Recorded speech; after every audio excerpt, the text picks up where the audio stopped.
ભાવનગર જિલ્લાના બોટાદ તાલુકામાં આવેલું છે રોયશાળા ગામ, જે ખોડિયાર માતાજી અને એમની બહેનોનું જન્મસ્થળ છે. એમના પિતા મામડિયાચરણ અને માતા દેવરબા હતા. મામડિયાચરણને વાંજિયાનું મેણું હતું. તમને ભગવાન શિવની તપસ્યા કરી અને નાગદેવતા પાસે જવાનું કહ્યું.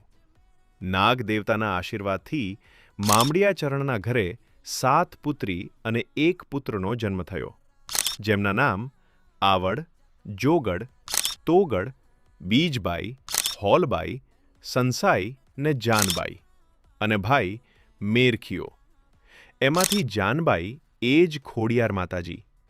એમનું નામ પગે ખોડાતા હતા એટલે ખોડિયાર પડ્યું. રોયશાળા પછી માતાજી અનેક પરચા પૂર્યા છે. એમાંથી ગળધરા અને રાજપરા મુખ્ય છે. ખોડિયાર માતાજી અનેક જ્ઞાતિના કુળદેવી તરીકે પૂજાય છે અને ભક્તો માટે આસ્થાનું કેન્દ્ર છે.